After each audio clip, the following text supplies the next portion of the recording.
Go ahead. All right, good afternoon, everybody. I want to welcome you to the How We Breastfeed Stories of New Beginnings webinar. This event is being hosted by the Delaware County Breastfeeding Coalition and the Pennsylvania chapter of the American Academy of Pediatrics, and it's also being supported by the Pennsylvania First Food Initiative. Just a couple of webinar logistics. First, all webinar attendees are participating in silent and listening mode. We welcome your participation using the chat feature and encourage you to sign in today using listing your name and organization so that others of your colleagues know that you are in attendance. Please make sure that you select all attendees and participants in the chat so that others can see your comments. To raise a question, please use the Q&A feature located across the bottom of the screen. This will help the panelists and moderators see your question in a timely fashion and will also allow other participants who may share your query to upvote it. This event is being recorded and it will be shared via the Foundation's social media page and sent out to all attendees along with any shared information following the event. Feel free to share this recording with others to grow the reach of this important conversation. The objectives that we have for this webinar today are to bring awareness to the various non-traditional ways of breastfeeding, as you will hear in the stories these ladies will share later. Empower families to self-advocate in the birth and breastfeeding space, and to inform people about the importance of protecting breastfeeding. I want to start just by thanking our panelists for being here today. They have amazing stories to share with you, and I'm excited that I was able to get them on for today. So first, I would like to introduce Portia, who, you wave, Portia. She is a mother of one. She obtained her BA degree in communications at Cheyney University, and she uses that to host her own podcast. And it's called Sisters on Air, which airs every Wednesday, available on Apple Podcasts, Google Podcasts, SoundCloud, and YouTube. Portia also helps mothers navigate their NICU journey and works as a Bright Start care connector for Keystone First. Dominique. Hi, Dominique. Dominique is a mother of one. She obtained her bachelor's in liberal arts from Newman. She currently works as a phlebotomist. She advocated for herself and her son for him to start his breast milk journey using donor milk while using formula as well. Marinese. Hi, Marinese. Some of you may know her. She's the founder of Lemon Life Doula and Breastfeeding and Birthing Services. She's a childbirth educator, a full spectrum birth doula, and coach, and breastfeeding educator. Through her own journey to motherhood, she began supporting families on their birthing journeys by preparing them for pregnancy, birth, and after. Marinese breastfed both of her children. At the same time, her dear friend who had birthed a month prior to her was having some milk supply issues. And there was no doubt in her mind that she wanted to share her milk, and she became her donor. So great story, Marinese. And Felice, also known as Lise, hi Lise, is a mother of 4, 3 boys, 1 girl, and currently pregnant with her 5th child, who, congrats, is a boy. She's been married for 5 years and has a blended family of soon to be 8. She is also a postpartum doula, and she breastfed 2 of her sons until they weaned themselves. And we also have our amazing host and my co-chair for the Delaware County Breastfeeding Coalition, Kamaya, who is also a full spectrum doula and lactation consultant as well. So I will turn it over to Kamaya. Thank you, Kamaya. Me, I didn't know I was unmuted all that time, so I'm like hyped and excited for everyone's story, and I'm writing, and I'm just excited for today. So thanks, Mia, my co-chair, my right hand in this movement that we are trying to, bridge the gap with. So thank you, panelists, for joining me today. I'm super excited. If you know me, I'm always excited about something. So today I'm excited about discussing how we breastfeed. And as Mia introduced this amazing panel, we're going to open it right up with the topic of discussion. We want to know how, if anyone is interested in just speaking their truth, how did you feel when you begin to, start your initial breastfeeding journey? And I mean like starting like immediately after birth. So if it was a delay, I'm looking for like to learn like, how was it in your birth setting? Like, how did that transpire for you?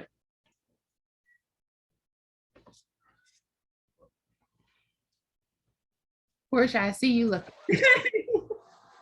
For me, yeah, I'll go first. For me, my journey, I didn't plan on breastfeeding, but I had 23-week twins. So they told me like, oh, breastfeeding, breast milk is good for preemies. So it was kind of like, here goes the breast pump, sis, let's go. So I started pumping, and they like my milk didn't initially like come in, and I was just like, well, it's not working. And they're like, no, you have to keep going. And I'm like, well, it's going on day 2. Like, I don't have nothing. So then finally, like, my supply started coming in. And that's how, like, I started my breastfeeding journey. Like, I didn't plan on it. I didn't want to, but it was in the stars for me, I guess. Absolutely. And shout out to your super twins. Okay. I Thank don't call you. them preemies, they are super twins because they have, defeat so many, odds that, which the hurdles of just having a premature pregnancy in itself. Yeah. And I love how you mentioned like how the staff was like, well, giving you the education and saying to you like how breastfeeding helps with the nourishment of the baby to thrive after being delivered a bit early. So how did you feel like interacting with the staff? Did you feel like they better helped you to feel comfortable in the setting? Or because this is my biggest taboo is being a doula. Let me take the head off. When my clients call me after I leave and they say the nurse didn't tell me what you told me. The nurse told me 4 hours later. So I'm excited. I want to brag on the fact that the nurses, the staff said, no, you need to breastfeed your baby. So can you elaborate a little bit about that? So, well, my daughter passed away 11 days after I had them. So, with the breastfeeding, it was kind of like I felt as though it was like, here goes the pump. This is what you got to do. I felt like I could have been like better educated, more, especially because like with me going home, it was tough. Like, cause you got a lot of stress going on. Like you got like sick kids. This is all new to me. I'm a first time mom, and they, giving me reports on, how your twins are doing. And they're like, oh, are you pumping? Are you pumping? So it was a lot of pressure. So I felt like I could have been better educated a lot more than what I was. Now, like when my milk supply started to like kind of slow up, then like they gave me like, I got in touch with like the lactation counselor. Like she was like asking me questions, but I felt like it could have been maybe like more hands-on, more like tools or resources that I could have used. Because I looked on Pinterest myself and I was like, okay, I'm gonna try power pumping. I'm gonna try all these things. So I did my own research rather than them giving me more education, if that made any sense. Yeah, and it seems like with just thinking of hearing you saying, and my apologies for your loss and my condolences. No, that's fine. God has plans for everything. I girl, we ain't gonna start talking about the Lord. We're gonna get off topic. But what I do appreciate and value is that I heard you say, once your supply started to decrease, that they kind of came in to support you. So do you feel that maybe instead of in the hospital setting with learning of having twins, and normally like in the hospital setting, the providers unfortunately try to have you deliver a bit earlier. Do you feel like you could have received better supports within that, like prenatally, not postpartum? Yeah, definitely. I feel like definitely I could have had like more support and like more education wise, what was going on. Like, good thing, like I took it upon myself to, kind of do my research. And I was like, I would ask like the nurses in the NICU questions. But it was just like, okay, this is what I gotta do. Like, I didn't know anything about like pumping at all. And when your supply did come in, what did you have, like, because you were expecting twins, like, was it an abundance of like supply? Was it an over production? I feel like it came in like a lot, and then I don't feel like it came in as much as it could. Like, I know like a lot of people, like a lot of my friends, they're like, oh, their milk supply is coming in heavy, but mine really wasn't like that at all. I had enough, to get them through a while in the NICU until they had to, do the donor milk, but I don't think it came in like as much as it did. And what made me ask that question is because I heard you say, and I've never heard any of my clients say this, so I want to go look at it myself. Pinterest. You had mentioned that you looked up at Pinterest. Like, I never hear my clients say, "Oh no, I went to YouTube," but you said Pinterest. So I want to just highlight that, like, like you, even though like you weren't receiving the supports that you should have, you still went above and beyond to make sure that you were prepared in some way. Because even in a hospital setting, and a lot of times like the focus leaves from you. Unfortunately, it's very common to hear like, they're focusing on the child, but they're not telling me of how I can best support the child as being the best person to support the child. So thank you so much for sharing your story. No problem. Because that is a lot, initiating breastfeeding. I've been working with someone this week with that who just had their baby, and it's a tough field, to do. It's not easy, and we don't want it to come across in any shape, form that it's easy, because it's not. It is consistent work, and especially with trying to produce milk for twins. And what made me inquire about your flow of production of like producing the milk was because sometimes families feel like they have to produce, and they hear those things from their friends and they say, oh, I have 8-ounce bottles pumped. And you're like, well, I have twins and I only pump 2 ounces. But in reality, like your 2 ounces was what your child needed. And I touched on overflow because a lot of people are not aware of it being an oversupply, at one time. So honestly, your friends had the oversupply, which is not really common for everyone. But see how easy it made you feel like, let me go to Pinterest and check this out. This is why I'm trying to make reference, because we're trying to change, we're trying to change lives today. We're trying to give some proper education. So you think your Pinterest comment was just going to slip my head? Because it's important to, to point out that we want to breastfeed, we want to learn. And if people aren't willing to properly show us, we're going to go on our own, and especially for free. And Pinterest right here, I wrote that down so I can go and reference to see what they have everything on there. Everything. Yeah. It's like it was before TikTok. There's no, and it could be, I'm not on TikTok at all. TikTok is not for me. Mary needs to don't laugh.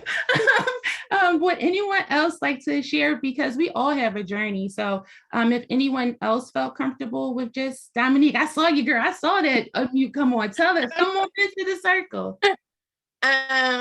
So for me, I always wanted to breastfeed. I knew how important it was for babies.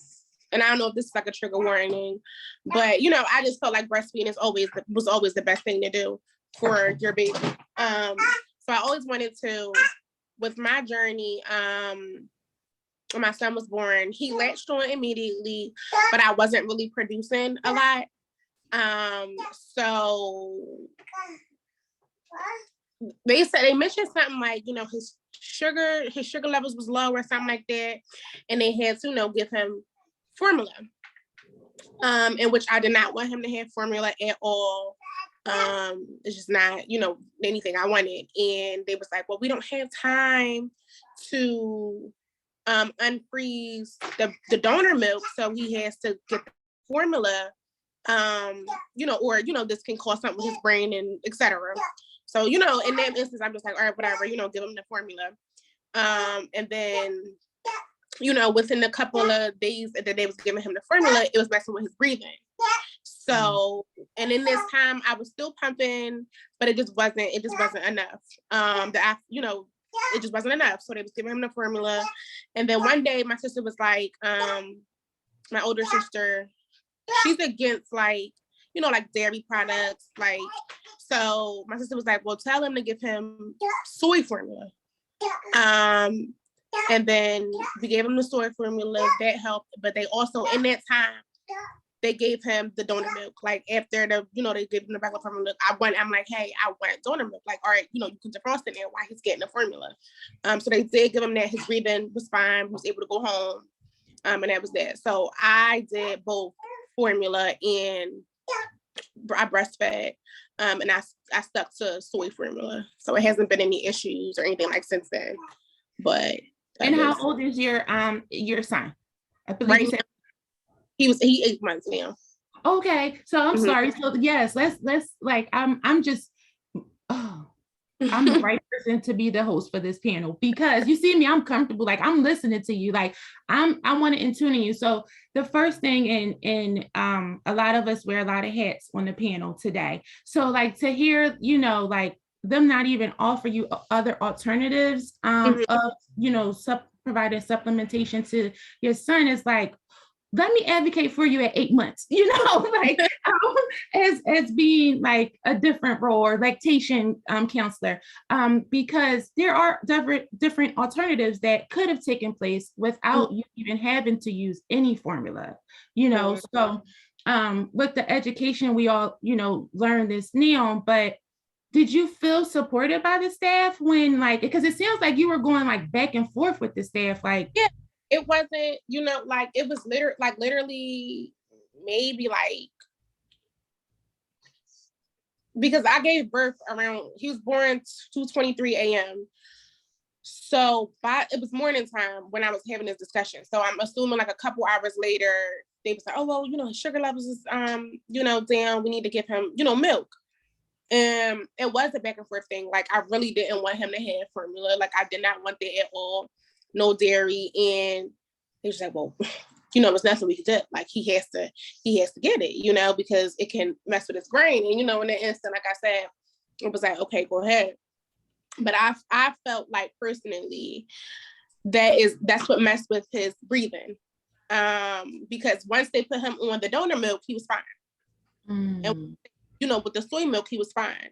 So, and now to this day, actually, like with any yogurt products, he breaks out. So I don't know if it's like an all tie-in type of thing, but yeah, that's kind of what happened. It was a back and forth type of thing, but Do you feel like the staff, the supports that you received from the staff could have been better? Like if I was the staff, thank God I'm not. If I was the staff who gave you that information, what would you want to say to me at 8 months later? Like what would that look like for you to say? Like, don't hold back. I'm not afraid. Understand? Like, no, honestly, I don't understand. Like, what was the whole thing of with them? Like, what do you mean? Like, it's going to take time to defrost. Like, y'all don't have milk that's not defrost. Like, I don't really know how it goes. So in that instance, like I said, when I mentioned like, all right, I had them at 2:23 in the morning and it was morning time, I never really got no rest. So I didn't even really, it was a lot for me to try to sit here and go back and forth with you and try to figure out like, what do you mean it's no donor milk that's not already defrost? So it was just like, but something that I want to say, something I probably would say to them now is just like, I feel like y'all affected my son's breathing. Like, I feel like y'all did that to him. Like, y'all, if y'all would have just, defrosted or gave other options, because y'all know I did not want dairy and that's what y'all gave him. That's kind of what I would say. Like, it was about any other options or just, And they never offer. It's a question. I'm seeing some of the questions come up. So it was a question in the chat that just inquired, like, were they able to ever offer you like assistance with like hand expressing or explaining to you like what the delay was for your milk? And it's like giving you that education as the nurse, as the doctor, as the pediatrician, as the NICU staff, like that, like did anyone come up to you to? They was just like, you just got to keep pumping, like that type of thing. It wasn't like, I feel like I didn't really get like the whole like the whole education about breastfeeding until it was time to go home. Like, okay, here's your, here's your breast pump. This is what you do. Keep pumping and it'll come. I didn't feel well supported. I didn't feel well educated in breastfeeding at all, except for, like my own research and how I felt like it was, healthier for the kid. But yeah, like I didn't feel supported. I didn't feel educated at all. And that's the, like as what Portia was pointing out, and I said, well, what did the staff do? Because it said it depends on kind of like where you deliver it, on how well you will be supported, in your decision-making process. And a lot like breastfeeding or lactation education really begins before you even have a child, and so it's now that you mentioned, like, I don't know if we're allowed to say hospitals or not. I don't mind. This is your truth. You say whatever you want to say. This is your truth. I didn't say it. Dominique said it. You're supposed to deliver at 34 French fruits, but I didn't feel, I guess honestly, I didn't feel safe there. Like I literally, the day I was supposed to be induced at 34 French fruits, I went to 8 and Spruce and was like, hey, I don't feel safe at this hospital. I want to come here. And they allowed it and it was fine. And, I don't regret my decision. I don't feel like they, April Spruce was, lovely. I don't knock them. It was great, how they took care of me. But just that instant with the whole milk situation and just also like the communication kind of just sucked. But yeah. No, I'm really sorry that you went through that. Felice or Mary Nisi, would you like to share? We don't want to single out any hospitals in Philadelphia at all. So no, like it's Dominique, you're fine. But like we want to make the change. So it doesn't matter what hospital you go to. We want these hospitals to all get in unison, so singling out a hospital is not going to help. People are going to still go and everybody has an opinion. But the point of the matter is that we are the village. And with the village, the more that we connect together, the stronger that we become. So we don't have to worry about if it was a local hospital, if it was a hospital out of state or around, because we definitely want to, understand more of our experiences. Felice, would you like to touch base with, and you're expecting, so I definitely know you're coming with it. Well, first and foremost, I would like to thank you for this opportunity to share my journey. I feel like it's a blessing to share this knowledge and this education with another young lady who doesn't understand and the importance of breastfeeding, milk donors, and doulas, because I just love y'all. Like, it's just such a blessing. So I am 32 years old. I had my first child when I was 16.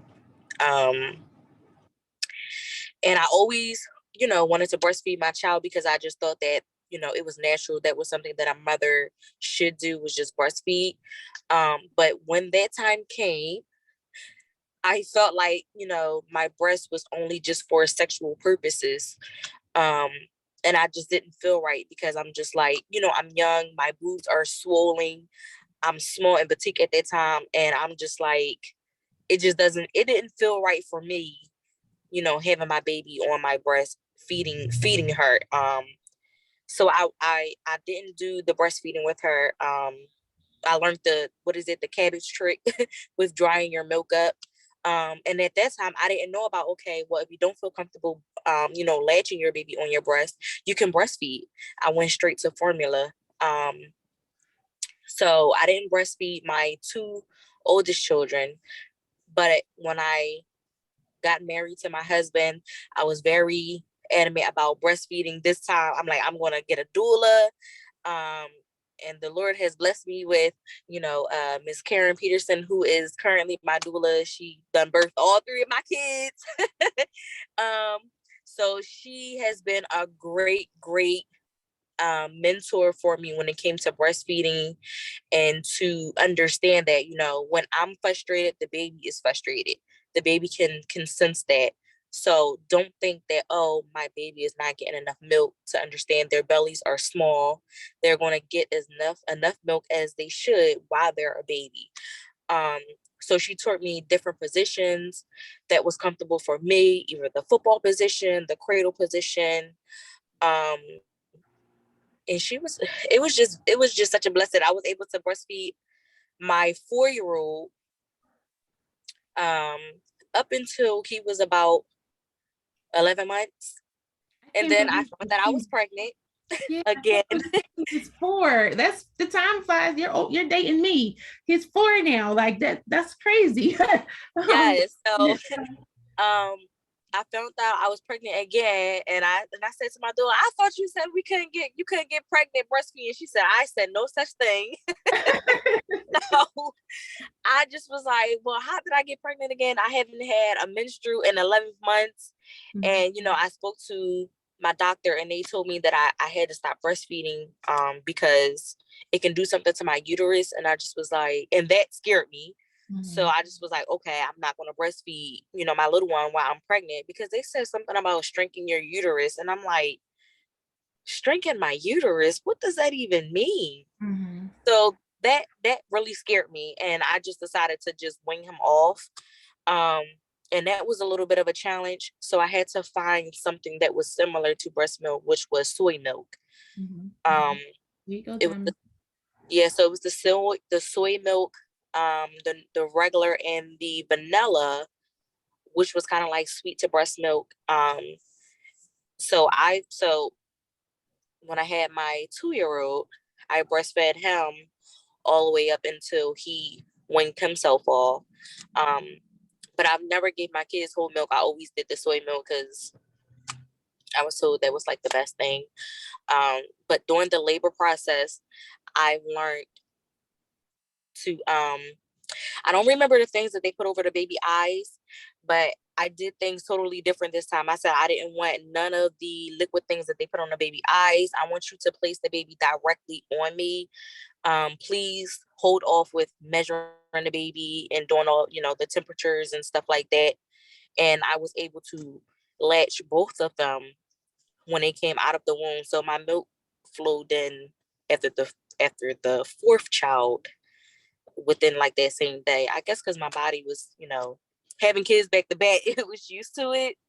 So it's just your beautiful oxytocin releasing to bring it on down. That's what it happened. That's what your body did that. Yes, it was waiting. It was still, wanting to provide. So that's really dope. I wanted to just chime in because it seems like your village was well connected, meaning like, your doula began to provide that prenatal education for you, and you were already, being supported with it. So it strengthened your journey more because your doula was able to answer questions that may, arise later, and then tie in back to what your goal plan was once the baby came. So I love the strength of your doula connection, because it's really hard, to feel comfortable with people. Shout out to your doula. So that you can feel well, supported with your own decisions. Like, I never heard you say, my doula told me to do this. I heard you say, my doula told me I couldn't get pregnant. But, like when it came down to breastfeeding, she made sure that you felt well supported throughout, and you were able to relate it back to your provider. And even the scary questions of like I had that happen to me, like don't breastfeed because you can hurt your baby. And it scared me too. So, but I'm not here for me. But thank you so much. And, I hope this time your doula, I know she's close because I know her personally, that she will, keep you on track to have your goals, met this time as well, and tandem feeding and keeping the oxytocin just moving on through. And as I shimmy to the side, I'm going to come over to Mary Nisi, because I just want you to chime in on the best role to me that you play, and it's a mother. So I know you have many, many hats, but how was your breastfeeding journey the first time? The first time. Yeah. The first time. Yes, because I was gonna say I have two different stories. So it's helpful to know that originally I'm from Malawi. I was born and raised there. So all of my kind of like experience or what I watched like was very different from here, right? So when I was pregnant with my first, you know, kind of like what I knew about birthing and breastfeeding was all from like back home. And so for me, breastfeeding was not even necessarily a subject. It was just part of what happens because that's just what I grew up seeing, like everybody everywhere breastfeeding at any time, anywhere. That was just my, you know, my background. So it was that I didn't even, like, I was trying to like trace back, and I've done this before, like just trying to think back. I'm like, I didn't even know that there was such thing as breastfeeding education, because that was just part of like, it's almost like considered as just like part of pregnancy. Does that make sense? Like you see a belly, you know, pop out and it goes to 9 months and you like, it's just all part of that language. So I didn't even like seek out when we were having our first baby, because for me in my head, it was just part of what happens. I didn't know that there was like a whole technique. There's like a whole thing that you do, like you like it was instilled that this is natural. This when you have your baby, there's no other alternatives besides putting your baby to your breast. And I don't want to overlook that, because it flows into, so now, because we know the first baby, it was Mary, like the village was there. The village was like, yeah, come on, Mary Nisi, come on, let's do this. And when you get to have your second child. When I got my second child, I knew way too much information. That was now the problem. I knew way too much information, and Kamai was my doula. And I remember when baby was born, you know, they did the whole like curling thing, and I remember this so well because Maya was like trying not to cry, but she was crying. She's like, the baby is doing the crawl. I was like, what? And so she crawls over and literally just like begins to like latch, and I freak out. Like, do you remember? Like, I literally was just like, what? Mind you, my son did exactly the same thing. And he was, you know, like, it was a very, you know, but yeah, I knew too much. And I was like, this is not right. This feels weird. This is not how this is supposed to be. And I remember like Maya just like, what is happening right now? I think she was just like really confused. Like, are you okay? Like, what happened? But yeah, I think with my second, I definitely questioned myself just because I feel like I knew too much. Because I went from two extremes where like, I just knew this is what you do. So like I successfully was able to like breastfeed my son and all of these things. And with my second, because I just knew too much, I was like, oh, what is that position? Is it football hold? Is it, you know, now I knew names of stuff, you know, and I just overthought like the whole thing. And especially with just like, you know, postpartum season, you're healing, you're bleeding. There's just like so much. I needed more support, like mentally, to breastfeed, which was just like the wildest thing. It was wild because I was just like, how? Now, let me just quickly just ask. So when you had your second child, did you deliver at a hospital or at a birth center? It was at a birth center. It was at a birth center with, you know, with midwives, which was like a really, you know, it was definitely a beautiful setting. I had midwives for both births. So even with my first, like there was a lot of, I remember just one of the things that I wanted for my birth, because it made sense in my head, was just like mostly like hands off. So even with my first, like the midwife was just like, all right. And that's what I wanted, because in my head, I was just like, that makes sense. Like it all happens naturally, not knowing that, you know, you can have like some difficulties. And with the freedom of, I have to just quickly touch in, because you're talking about giving birth in another country. So I really want to make sure that people are understanding that her first birth took place was here. And then wait, your first birth was here? Yeah. Oh. Well, her experience is two different locations. It's two different, right. The welcomingness of at your country to say, let's breastfeed. Did you feel that same connection with the birthing center staff or with your care team, excluding me, because I don't. Well, you were my doula. You played a really big role in that. to feel like connected, because the baby was born on cookie day, guys. Our baby's name is Lemon Cookie to me. Okay, so I have to put that out there, just to show you, like, that's one time. Yeah, so like, what was that like? Like, I really, because it's important, because everyone else kind of has the hospital approach. So because Yeah. you have the birth center approach, I just really wanted to, help for everyone to see. Little lemon. I know. I was like, that's what I really call the baby to date. To see if how that felt. So thank you for connecting those, to paint a bigger picture. It seems like at the birth center, you were able to like be more hands-on and open and honest and upfront about what your needs were. And even with having all of your knowledge and expertise, we kind of find that all that goes out the window when it's in front of you. Sure. And I know you mentioned also in your conversation, like you were able to provide donor milk, or in your introduction from Mia, that you were able to provide donor milk to your community, and which is a big, big thing. I've had clients who needed donor milk and didn't know how to connect. So to hear and learn that you provided donor milk just on the, on the good faith of who you are, how did that resonate for you? Like, did you have concerns about your milk supply not being enough for your breastfeeding experience? How was that? Yeah, I think it goes back to just kind of like how, I was raised up. Like if you like have met me or hear me at any point, like my line is always like, it takes a village. Like that's just how I grew up. That's how I live today. Like there's no way I'm able to do anything without others. Like it's just, like that makes sense in my head. So that's kind of like how I live my life. And so I have a dear friend who our babies were a month apart.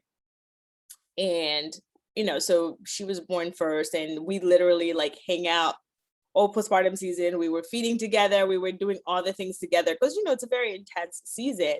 And she was having some, milk issues, and it was connected to some of her health and, some of those things. And for me, I think it was honestly just like, do you want some of my milk? Because I had more. I was constantly bringing baby to chest, so like I wasn't even like really using bottles like that, which I know that's I like, it's low-key privilege to be able to, to just be able to have that time to actually do that. And we were hanging out, and I was just like, is that something that you feel comfortable with? And she was like, yeah, I do. And for her too, she really desired for her daughter to have breast milk. I think she wanted to at least feed for like 6 months, which she literally did more than that, which was absolutely incredible. And I was like, yeah, like I have extra milk and I pump, like you can have mine. And I think for me, it was not even like, oh, I'm providing donor milk, right? It was literally just like, man, you want my milk? Like, let's do this together, So actually, when I was talking to me about it, she was like, hey, do you have any background of this or that? I was like, not really. I was like, I give, my friend like milk, like for a year, whatever, how long that was. She was like, that's donor milk. I was like, oh, I never like put it in a way to, to define it. Because for me, it made sense. And it's someone that we're very close to, we're dear friends. Each other. So yeah, that's like the more so like the non-traditional way. So we're trying to bring awareness to the different forms of donor milk today. Yeah. So what Mary Nisi is explaining is like the non-traditional way. But as far as for like Dominique or for Portia, when you were offered the donor milk, were you provided any education about like the donor milk? Like what's the process for it? Because even with Dominique mentioning that they said it had to defrost. I mean, everyone knows that it takes about 3 minutes for milk to defrost. And so to hear that they didn't offer Dominique that opportunity because of frozen milk, it just kind of raises, ear. So I'm just curious to learn between Dominique or Portia, whoever feels comfortable, like with receiving the education in the hospital setting. What did you receive? Like, did they tell you like about the history of the donor milk or anything like that? Like, let me know. So they like told me, okay, well, we used all your milk, so we're going to use the donor milk. And I'm like, well, what's that? And they like gave me like a brief description. Like, okay, well, it's milk that people donate. They like have a process where they clean it, they cleanse it, make sure nothing is bad in it, and all that stuff. And that's kind of like the spill I got. I think because they were so premature, and they was trying to make sure they gave them everything they needed. I didn't get like a big, whole presentation about, really like going into depth about the donor milk, and then I looked it up myself, and that's how I got more educated. So you did your own research, because what they were saying still didn't make sense, is what I heard you say. Yeah. Like, what are you talking about? If you want me to have donor milk, but you won't tell me what's the process, like, you know, like how long will I be privileged to donor milk? If my supply doesn't come in for weeks, like what does that look like for those? So these are like the questions that just like naturally resonate to me, but I didn't just give birth to twins, and I'm concerned about their, you know, about their thriving and stuff like that. So in those, you know, in the moment decisions, when can I please inquire, and if it's too personal, please let me know. When they gave you the information about the donor milk, was that after the babies were born, or that was that? Yeah, it was after, because for me, everything happened so fast. So I didn't know I was having contractions the night before. I thought I was just having like bad stomach pains because they would go away. So when I went in, I just went in because I'm like, you know, I'm having like this discomfort. I just wanted to end. So they didn't really tell me I was having contractions. And then like everything just happened so fast. So everything for me, I was just like learning as I went along, because they didn't really have a time to, you know, prepare me for a premature birth, or, you know, educate me on different things, because when I went in, I had them right then and there. So I was just kind of learning everything as it happened. So like, that's why with the donor milk, I'm like, donor milk? Are somebody going to be breastfeeding my child? I didn't know what, you know, donor. It's I'm like, process. wait a minute. Yeah. I was like, what you mean? So then they explained it, and I was like, oh, okay. But everything I had to learn as I went through the journey. And then Dominique, would you like to share anything, or just touch on like how your process was for you? And I know, because they kind of came at you just sideways all over the place. Like it didn't seem like it was ever about the village, like, and with them being a part of your village, because you know, the decisions that you had to make, they don't seem like they didn't give you a lot of education first. So I don't want to speak for them, for either hospital that you wanted to go to, but were you able to get like proper education about the donor milk, the process, how it looks, what goes on with it, any of that good stuff? No. No. I just know like no. I didn't have any education. I honestly don't even remember. Like, I don't know if that might have came from like a family member to like request the donor milk, or if that's something like I knew. But I don't even think it definitely wasn't, I don't remember it being offered to me as an option. Like, so, yeah, I think it came from like a family member, like, oh, just ask them, can they do donor milk? Like they have it at the hospital. So I just knew breast milk was the best thing, regardless of who it came from. So I didn't really question it. No, I wasn't educated at all on it, actually. And what I love about you, Dominique, is that you had no shame in saying, oh no, you're going to do this because this is what I want. It's like you had an internal birth plan, even if you had one written down, and you were determined to get your supports across to advocate for not just yourself, but for your child too. And a lot of people don't feel comfortable with that.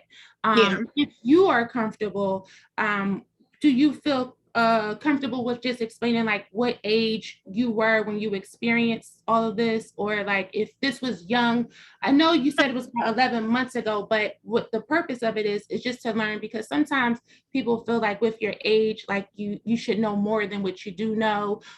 Or in why I ask all the questions are like, well, was your, you know, how did they interact with you, is because I want to see, like, does it matter what your age is to receive this education that you should? Because sometimes the provider's like, oh, well, she's too young. She doesn't care to know what's going on with her body. So that's why I'm asking a question. I was 22. I'm 22. It was 8 months ago. August, late summer. I don't know what the whole thing was. That's what you said, like about what did you just say? For your age, because she's young. She doesn't, she doesn't care or anything like that. Like, I definitely felt that with the maternal practice medicine, like place that I went to, you know how you go to the place and you go get the checkups, like that place. I felt that, like, I didn't feel supported with that either. Like, so I felt like they just felt like whatever, like she's just another young mom having a baby. Like, let's just, right along. I felt with that practice. No, so I don't know if age does play the picture. I don't know, or race did. I don't know. So yeah. that race right there, we know the truth, we know the surface, you know what I'm saying? Like, we all can agree in some way, like, when you think like, are they being, like, are they judging me by the color of my skin before they judge me in my education level? Whenever you have to think about that, normally the answer is yes. Unfortunately, but it also plays into factors when they say, oh, she's of this content and she's young, so she could care less to know. So I'm pretty sure when you were coming at them about donor milk and stuff like that, they were like, well, who do you think you are at being 23 during a pandemic, and we're trying to hurry up and get you along, out of our here. So that's why I asked about the age question. But needless to say, I've supported families, young ladies, they're 12, 13, and they were educated about, lactation, and they knew, and they came in full strong. So the doctor was looking at them like, well, who's she talking to? So that's why I just really wanted to, to check in, because the donor milk is very, very common, but it's not common to learn about it. So that's the biggest taboo of it. And even with defrosting milk, like, if they told you it didn't take too long, they needed to go back to school to learn about lactation 101, that you couldn't supply that for your child or use something else. So that's why I asked the question. And with Dominique, you being so strong and willed to make sure, like, if you had your peers, like, what would that look like to you to, educate them about breastfeeding? Do you feel comfortable enough to do that? Or what would that look like? Like, tell my friends about breastfeeding? Mm-hmm. I would 100% recommend breastfeeding. I think it goes a long way in a child's development. Like, that's kind of like the main push, or the goal when it comes to breastfeeding, like your child's development. And I don't know if this may be a trigger warning, but I just feel like with breastfeeding, it helps out a lot with the child's development, rather than someone that may be on regular formula. And if you're a friend, like, I'm your girlfriend, I'm your good girlfriend, and I am petrified, I am about to give birth, and I see you doing your thing. I know that, you've been successful. You told me your story. You called me, from the hospital to let me know what you were experiencing. And now, because of what you experienced, I am petrified. Mm-hmm. What advice would you be able to provide to me to help me to know that everything's going to be okay? I mean, I would just let them know, like, there's definitely different options, and also just stand your ground. Like, when it comes to a lot of things, I feel like when it comes with pregnancy, this field, with dealing with doctors, dealing with nurses, like, they I feel like they feel like their opinion matters more than yours. So just to touch on, my son was 42 weeks late. They wanted to induce me. They just felt like, oh, we think we should take him out early. We think this, we think that. And it was just like, no, that's not what I want. I want to, he's like got a bag of chips over there. Like, what they felt,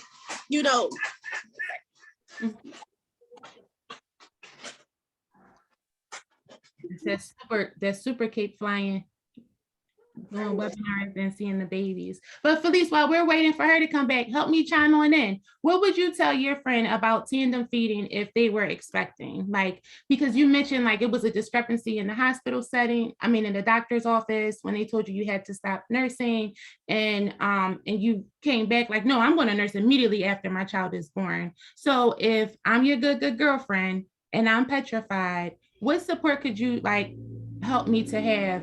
And I can't afford a doula, so I'm relying on Felice for her education. Like, would you feel comfortable enough to say, hey, let me tell you some stuff? And if so, what stuff would that be? Yes, I would definitely feel very comfortable. Well, for one, I am one of the admins in the moms group on Facebook, which is over 1,000 young ladies. That's a mom that's currently pregnant, that's expecting. And I've seen a lot of statuses about how they're scared, they don't know what to do. They need more resources or education on how to breastfeed, what to do, because the facility of where they're going is not giving them the proper education. So I always share resources about your health insurance. That is the best resources you can get information from. The back of your insurance card, they have everything on there. The Bright Stars program, you can let them know. I even myself have one of a therapist that calls me and check up on me to see how I'm doing, how's my pregnancy, how I'm feeling today, my mental state. And I've learned to become very bold because like Dominique said, with being a young Black female, sometimes these practices can make you feel like your opinion doesn't matter. And if you don't have that support system, they're not going to offer that information. When I was 16, my mother was very upset because, university, like, well, she's pregnant, so she's considered an adult. So whatever health history or anything like that that's going on, she has to give us permission to release that information from you. And my mom was just like, are you kidding me? Like, she's under my roof. She's still a minor. How am I not able to have access to my child? If anything was to happen and she's delivering a child, I can't get that information from you guys because of your policy, because y'all consider her as an adult. She's a child.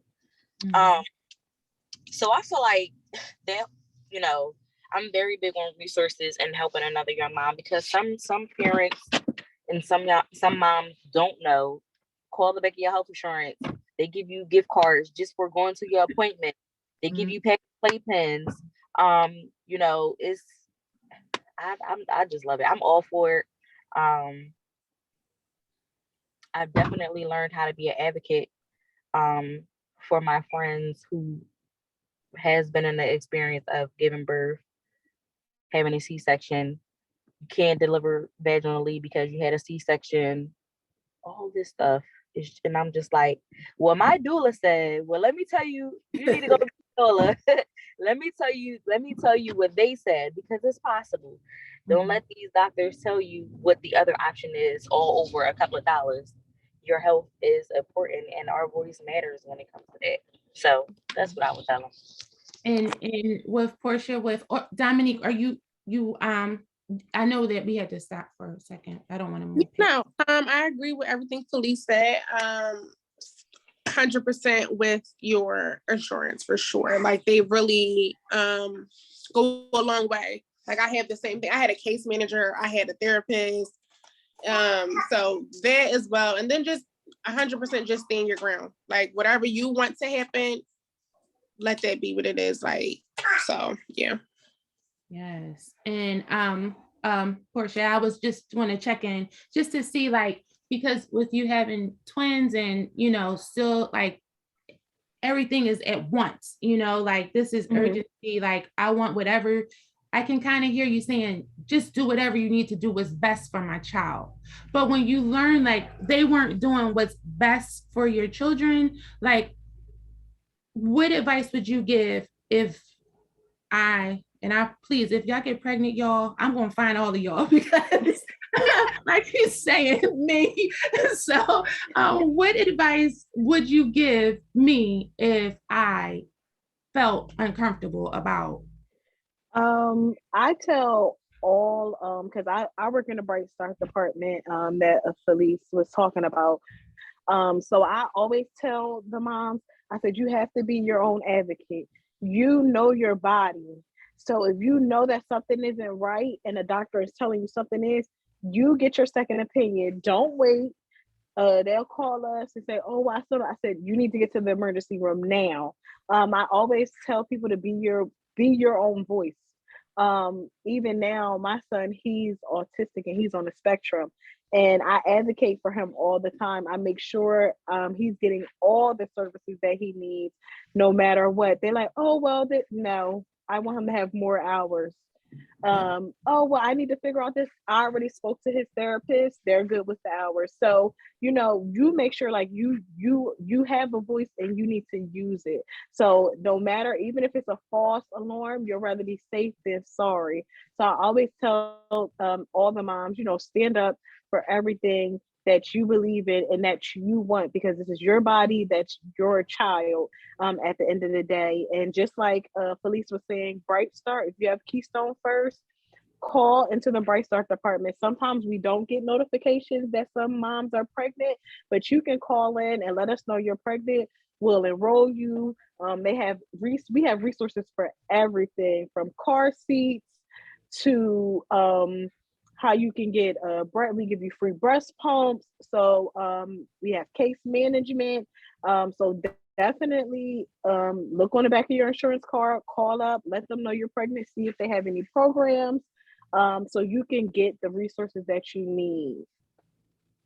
Yeah, I agree. I knew Portia was going to tell you about the resource. I'm the resource guru. I was going to point her out, but she's down to me. So yes, definitely.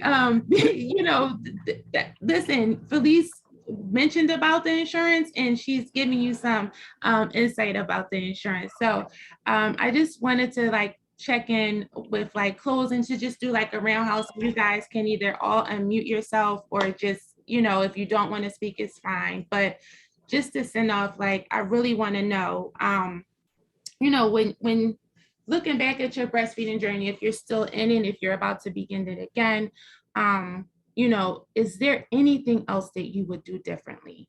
Not in your professional roles, but just as the professional mom or, the person who's expecting.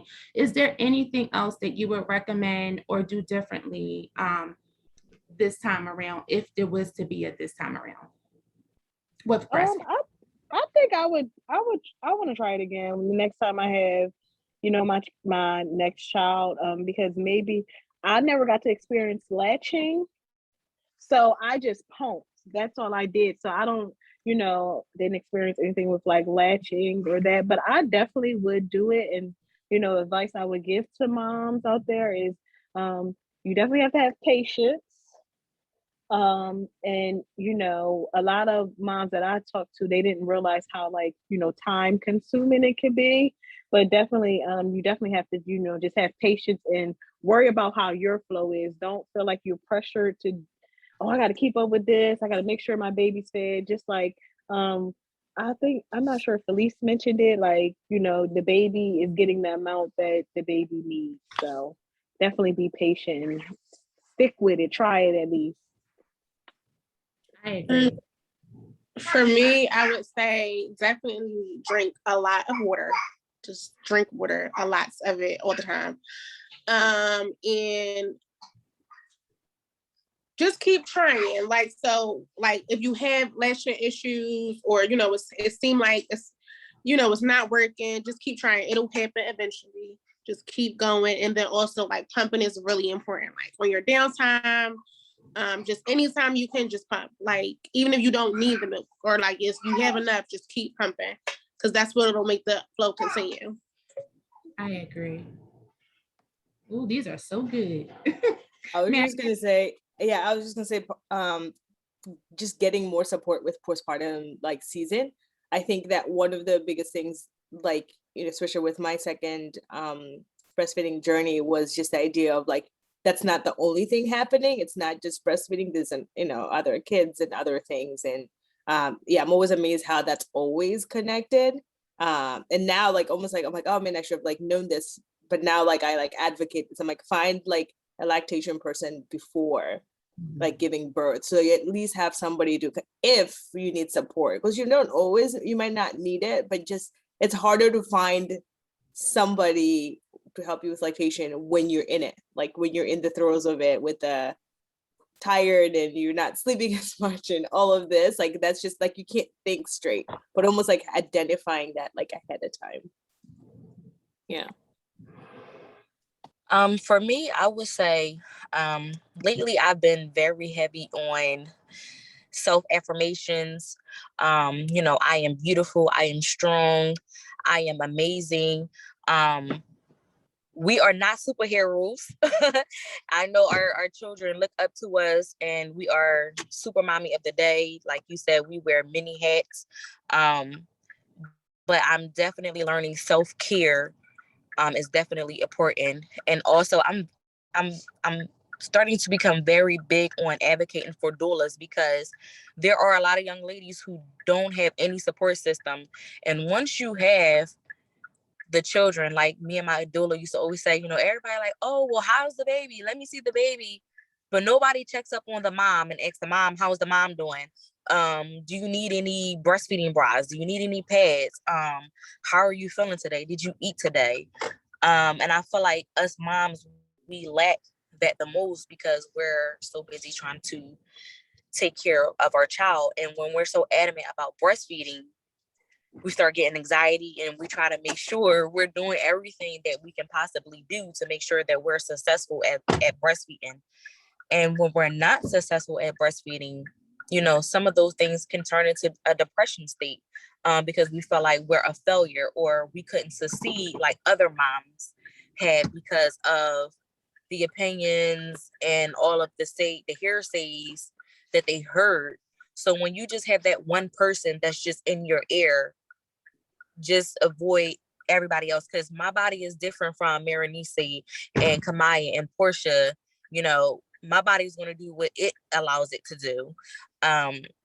So that would definitely be my advice, self-care. You sleep when a baby sleep. If you have some time, you go, even if you just in a bed, do your little lashes and your little makeup, that would be my advice. We're not superheroes, we're human and we're not perfect, and one day at a time, ladies. That would be my advice.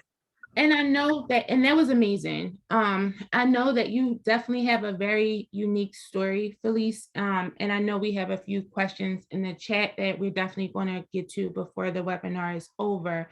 But if you, Felice, feel comfortable enough, because I know that we have quite a few people on and this is being recorded, but I know that you can specifically touch on the younger population. Like I know we mentioned like people in their 20s, but you do have a lived experience with breastfeeding at a very young age.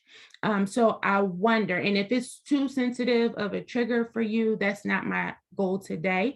But you may be able to change a few lives. I know with me sharing it, you're going to definitely change a few of my clients' lives if you do feel comfortable enough to speak on just your journey as being a teen parent with breastfeeding. Like, were you able to feel, now I know Reach Your Mom, and when I heard you say like how your mom wanted to call and get information and consent, so I know what you're talking about because at one point in time, I worked in the medical office. So I got those type of calls all the time. So to hear the opposite side of like me saying, I'm sorry, I can't give you this information because it's it's protecting the patient, which is totally HIPAA practice. So they weren't lying. So I really want to tell you this to pass that along to your mom. But they could have said you can sign a consent or write something to give privilege to anyone else for your supports. But I really want to touch on the fact that when you were young and you gave birth, like what was that experience for you with breastfeeding, if you're comfortable?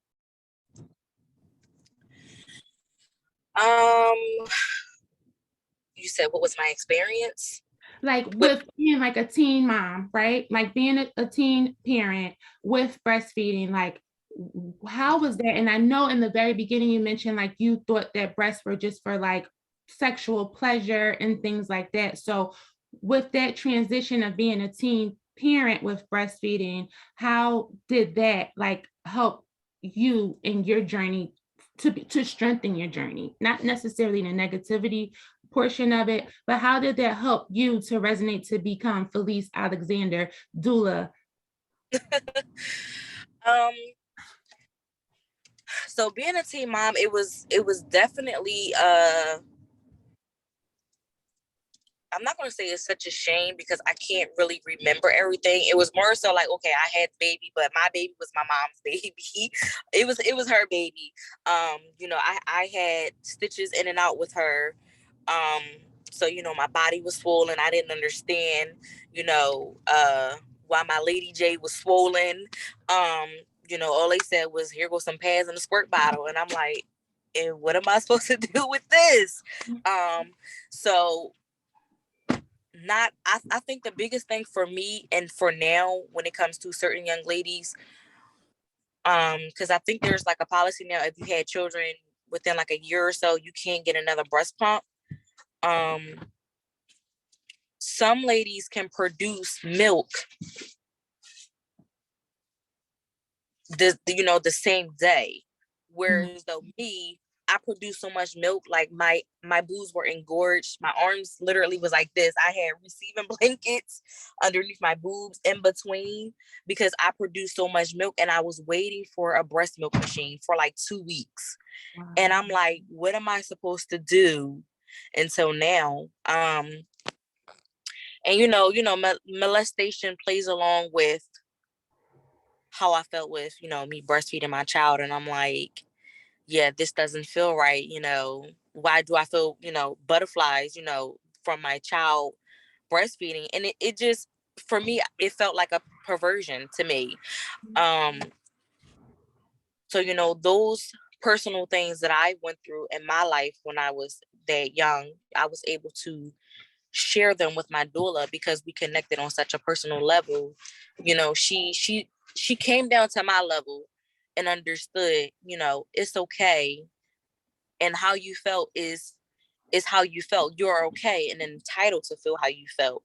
And she helped me to understand, breastfeeding is not, your breast is not just for sexual purposes. They're to help, breastfeed, your baby, to take care of your baby, to avoid any sickness. And she let me know that it was okay. A lot of people sexualize breasts, not knowing that this is a natural thing for us moms to do. And I would tell my dad, if we was in another country, this is what we would have to do. There are no formulas. This is something that should be normalized, because our bodies were made to produce milk to feed our babies. So I think, my doula was really why I'm the way that I am now when it comes to breastfeeding and being in that doula world now, because it made more sense. And I stayed plugged in every activity that she had, group sessions. And I wanted to, speak up and be that voice for the moms that was scared, that been, sexual molestation and stuff like that, because it's real. And once they hear that another mom has been through that, then it makes a safe space for another mom to open up and say, okay, this is how I feel, but I want to be able to get past that. Because sometimes we don't want to go back to the root of where it started, all because of that. And now I'm just becoming an advocate for that. So it was all having that village, that doula. And I totally definitely appreciate you for sharing your story as much as you did, because what happens is, like, that's a very big taboo that most people don't like to touch on. But as I told everyone in the beginning of this webinar, I go in. I want the unknown to be known and for people to learn and understand how it affects people. So, like, I'm very, very, I'm trying not to get emotional. I'm trying to stay as professional as I can. But to hear, like, the role of a doula, to hear the role of your village, how you may not have been able to properly connect with your family, but you found connection within someone else to help you keep your journey and your vision going. So I definitely thank you for sharing that. And you may not think that just that little bit of information that you shared was helpful, but I promise you, it will be so helpful in helping others continue on their journey of learning that your breasts are, for a purpose other than a sexual desire, to know that you are living your truth, to accept that what happened to you, but you want to become a different reflection of what happened to you. So Felice, and so girl, I can go on and on, but we are time restricted, and I really want to say thank you from the bottom of my heart on behalf of the foundation for just sharing that, so freely with us, because that is a very big taboo topic that we kind of, for some reason, brush under the rug. And that can be the biggest reason why someone is not breastfeeding, because they don't feel like their breasts are for lactation. And I know with WIC, if there is a delay with you receiving a pump, WIC is, oh my god, don't get me started with woman, infant, child, on how many resources that I call them women, infant, child, that they possess and they have in connection to your health insurance. But for those who don't have health insurance, WIC is definitely a great option to connect to too. And we actually have some information about them in our chat too. We did have a few questions. Felice, that was so powerful. We did have a few questions in our chat that we just want to quickly, acknowledge. Someone had mentioned, and if anyone wants to jump in, I don't have to be the answer to the question. I'm the host. So the question was, I'll frame it to you guys to make it personal. When you were providing formula to your babies as a supplement, did you mix the breast and the formula together? No. Is the question. No. I did. I mean, I fed him breast milk and formula. I didn't physically mix it together. If that answers the question. Okay. And Mary Nisi, did you supplement? I didn't, because I didn't know anything about formula. So. And that's even to say that you didn't know anything about formula, that is speaking volumes. Remember, guys, this is, the connection from another country to the States. So for her to say that she didn't know about formula, that speaks volumes as well. With that. So traditionally, how as a lactation counselor, we present it as being the breast milk is always your first option.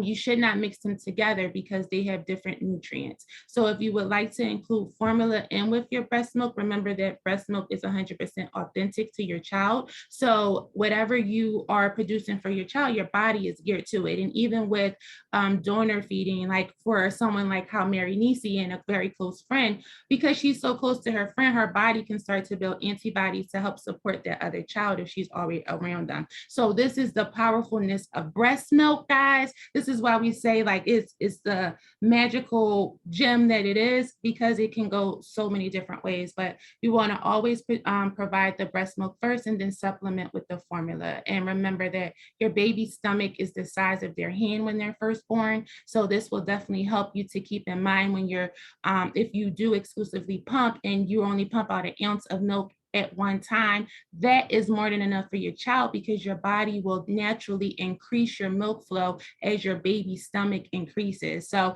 at a newborn level, an 8-ounce bottle is going to be too much for your child, whether it's breastfed or formula fed, because it's too much.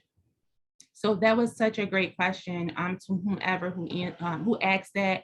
Hopefully that answered it. And then the next question was, how do you increase your milk production? Would anyone like to touch on that topic?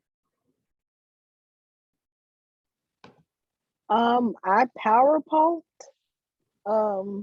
Like I said, I got on Pinterest and they showed me how to power pump, where you pump in like certain intervals and you take a rest and pump at certain intervals, and then it's supposed to increase your milk supply.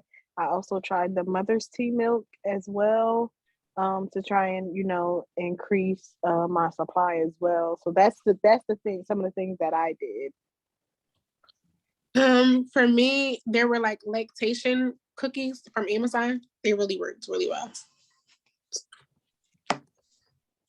there you go. I hope that answered your question that was placed inside of the chat. I really want to thank my panelists. I'm going to pass it back over to my coach here, who has been behind the scenes working the chats, working the questions, and still communicating with me. So Mia, you can definitely jump on in when you're ready.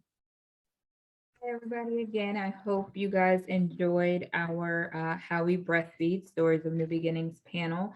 I did want to let you guys know that there will be another webinar, our last one for this mini grant around fatherhood involvement. And we will also have a postpartum male doula, which is a male doula present on that panel so watch out for a flyer for that. I want to thank everybody for coming on and being our panelists and being vulnerable and sharing your stories and your journeys. And I'm sure a lot of people got what they needed out of hearing what you guys went through. And I'm sure you helped a lot of people who are in the same predicament or, already went through this journey and they weren't sure how to continue through to move on. So I want to thank you again for sharing that. I also, again, wanted to say thank you to the Pennsylvania chapter of American Academy of Pediatrics because they provided the CEU CMEs for today. So if you do need credit for attending today, please make sure to fill out our evaluation. It will only take a minute.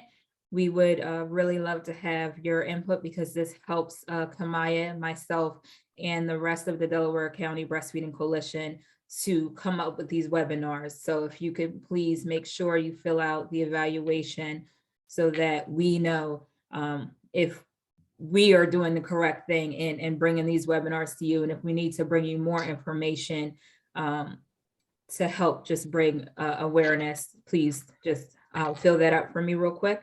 And I have the winners for our 5 $10 Starbucks gift cards. We have Siobhan Robinson, Nikki Graham, Donna Hammond Little, Norma Denliger. I don't want to say anybody's name wrong, so sorry. And Ursula Watson, who is one of the nursing directors for NFP at the Delaware Foundations for Delaware County. So congratulations, everybody. If you have my email, please email me so that way I can get your information. Yep, and Katie just put a gift card, so will come via email. So just make sure we have your information. And I just want to thank everybody for attending. Kamaya for hosting. You were amazing as always. I hope you guys enjoyed our webinar, and it will be emailed out to everyone who registered. You should have that available tomorrow. And I know I spoke to Elizabeth. She emailed me, so we're going to find her a doula. So she won't, so you won't have any worries, Elizabeth. We got you. We'll have somebody for you. Mia, yes. real quick, Miss Donna, who won, she's a case manager for Bright Star. So she's one of the nurses in Bright Star as well. Hey, well, thank you for coming, Donna. So does anybody have anything in closing? We have about 10 minutes. Does anybody have anything that they would like to end? Nikki says that doulas are brilliant. Yes, we are. Thank you. I don't want to forget to shout out our Instagram page. We are actively on our Instagram page, which is Delco Breastfeeds at Delco Breastfeeds. If you have any information that we can definitely pass along and strengthen, and I have tagged I believe everyone on our Facebook page that is on the panel today, so you can definitely click on our link once you go to our Delco Breastfeeds page to keep up all things with them. I didn't want to forget that, Mia, because I know this conversation is so great and it wants to continue, and me and Mia are trying, and we need y'all help, and Katie too. Katie is doing the poll right now. The evaluation is going to be a poll, so please fill that out before you leave the webinar. And if you guys, I know on the poll, you will see it'll ask if you wanted more information about the Delaware County Breastfeeding Coalition. Please let us know, because that is where we come up with the webinars in panels, in porch chats, to bring it to you guys. So if you have any ideas and you would like to be included, please make sure we get your information so that we could put you on our listserv for the Delaware County Breastfeeding Coalition.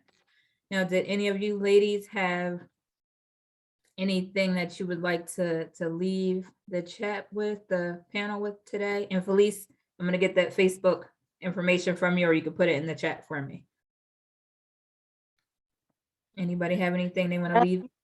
I just want to say, once again, thank you, you ladies, for the opportunity and sharing my story. It definitely gave me a insight, a different outlook on my career goals, because that's something that I've definitely been struggling with, being a young mom, trying to find a job in COVID and stuff like that. So I know I am a postpartum doula, but now that I'm thinking, I feel like I would be a great advocate for a birthing doula, and just being an advocate for moms that doesn't have that support system. Because I'm very big on it. And if you need me there, I'm on go. What time you need me there? So definitely going to be connecting with you, Kamaya and Mia. Maybe we can talk about, getting into those career paths, and Portia and stuff like that. So yeah, I'm excited. I just gotta step out, not be scared, and don't let the fear. Yes, you can do it. You already doing it, so keep doing it. Yeah. And the one thing you didn't name, but I can't believe you didn't name, is a lactation counselor, because of all of your background and knowledge. And that's what we need in the field. Like, make it easy for us, because normally when a lactation counselor comes in, it's kind of at postpartum level for some reason. And we're trying to change that narrative. But with all of your expertise and following and stuff, like, sky's the limit. Don't limit yourself. And even Dominique, your story, Dominique, you're going to change a lot of young girls' lives, Dominique, and you don't even know it, because most young people don't advocate. They don't. You said no. I want my baby to have this milk, this donor milk, and why can't it happen? Oh, it can't happen. Okay, I'm gonna have my own alternative. I'm not gonna let you give me one. So you didn't even realize the power of your voice in that moment, and your swag was like, you're fired. Next, that's a real thing. So y'all gotta realize y'all journeys are already within y'all. Y'all just gotta bring it forward to keep it going, because y'all are really, everyone on this panel, Mia included, because Mia came up with these amazing questions. You guys are making this easy for us. Like, you're making it easy to keep the journey going, and you're showing why it's so important that we keep this flowing. And Portia's connected with the health system, so it's about Mary-Niece, I ain't going there with you. I was just gonna say that honestly, when it comes to the whole donor milk, like, my kind of like encouragement for all of us is to continue talking about it. Like, let's talk about it, let people know about it. Like, unfortunately, the people that tend to know about this are people who are mostly privileged, which is just not fair, right? Because it's donor milk. It's not, it doesn't mean that, because of your color skin, like, you don't get offered it or you don't. Like, and Dominique, I loved your story of how, like, you're like, I think it was a family member who told me, right? Like, the more we talk about it, not just in the spaces, but with even the people that we live with, our neighbors, right? It comes up in the situations when people are like, I really want to choose breastfeed. For some reason right now, I'm not able to, whether that's just for a day or two, whatever that might be, but to know that, like, this is an option. Like, this is a very beautiful option. Like, we all know about breast milk and all the benefits. So, like, yeah, so just an encouragement, to myself and to everybody, like, let's keep talking about it to, like, people, so people know about it. Like, let's be that voice, because there is options. Like, I was listening to, reading even like the chat, like, people saying, well, did they offer you this? Did they offer you this? We might know this, the people who do this work, but everybody else outside doesn't. Like, even till today, I talk about even like the aware of doulas. People still don't know what that is, right? So, like, people who are doulas are really surprised. Like, what do you mean people? They have no idea, right? Like, so the more we talk about it with our families and our friends and social media pages. That's why I feel like I'm like, yo, hook me up with that page. Like, I want to be on there, right? Like, that's where people find out information. Yeah, let's keep doing that, because that's how people are going to know about it. They're going to be in a situation where they need it and they know it's available to them. Not because, even though they're not told, right? Even though the system doesn't want them to know, we're going to do that work for our people, for our community, and let them know, hey, there's like an option here for you, for your baby. Yeah. I have to say, I have to be honest in my reasoning for picking Berenice. It wasn't for her extensive background, because we did, doula training together and all of that, but it was because she provided donor milk, and I knew that we had people who would be on here that use donor milk for their babies. And I just wanted to get her perspective, because a lot of people don't donate, for various reasons. And because of her background of being a childbirth educator and being a doula and a breastfeeding consultant, she still gave donor milk and didn't have a problem giving it, because she's just a giving person. But also, I feel as if she still didn't have that background, she still would have given donor milk.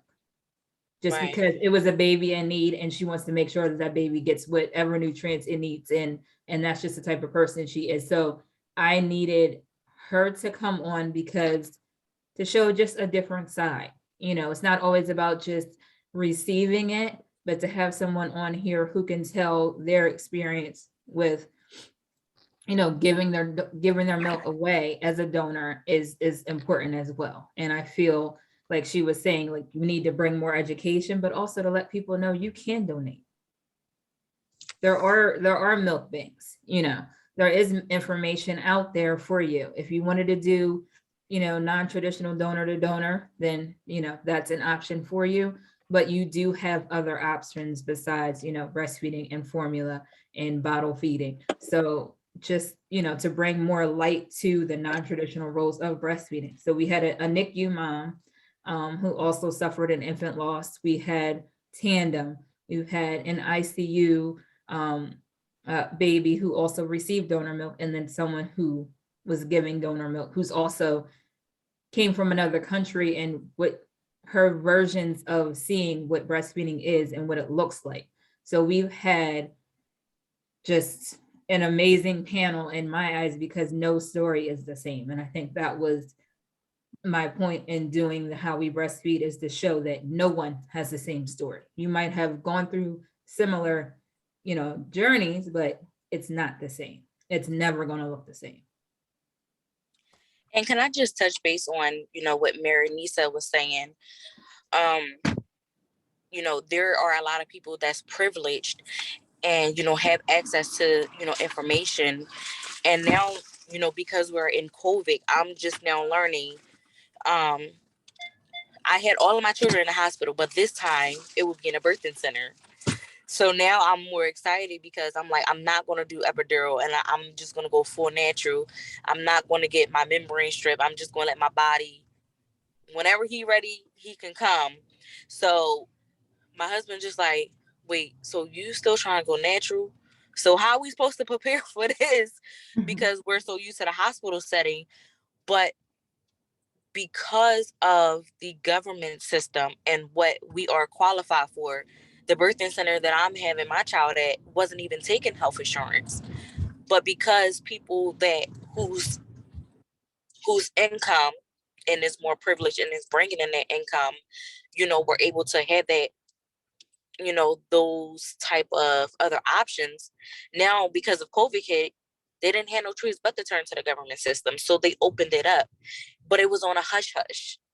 And I just was like, that's crazy. So this is the only reason why I'm coming here, because I have health insurance. So, it's, I'm going into this birthing clinic and people are paying thousands of dollars out of their pocket just to have a natural birth.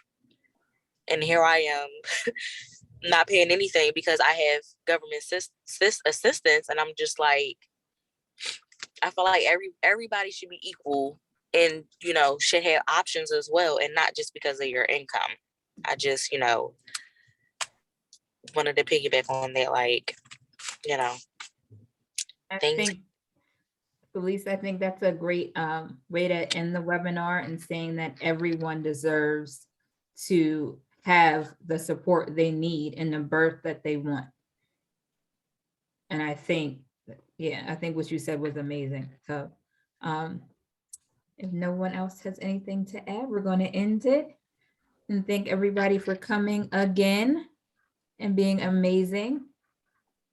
And we want you to enjoy the rest of your sunny day because we don't know how many sunny days we're going to get. So thank you guys. Thank you. Have a Thank you so good much. Bye. Thank you for having me. I had fun. Sorry.